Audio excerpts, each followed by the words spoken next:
both parties think that they have the right goal. They're trying to strategize their way there. But why not put politics aside and shut down strategizing aside to pass a standing alone bill to pay the military? You mentioned that military mob that was on System this morning.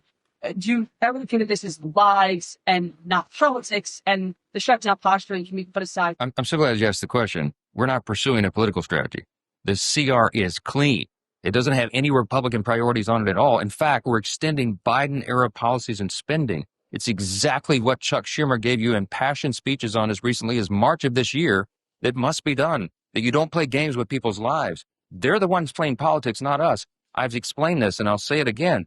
If there was something that we could peel off of the CR, if I could take a Republican priority or policy or trick or gimmick off the CR and make it more palatable for the Democrats in the Senate to vote for, I would have already done so. But I didn't send any of that on. We sent a totally clean document over there because we're operating in good faith. What's our goal, our strategy? To keep the lights on for the people of this country so that we can have their Congress working to resolve all these issues. They're trying to make this about healthcare. It's not. It's about keeping Congress operating so we can get to healthcare. We always were going to. They're lying to you, okay? The healthcare issues were always going to be something discussed and deliberated and contemplated and debated in October and November. It always was. Everybody in the building knows that. It's going on right now. There are conversations that have been going on for months leading up to this. They're lying to you.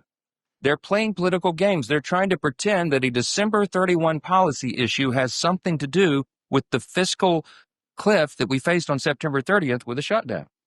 And they're doing that out of desperation. Why? Because their policies are so unpopular. The Democrat Party's in free fall. They have no leader. They have no policy that they can present to the people. Their platform was refuted in the last election.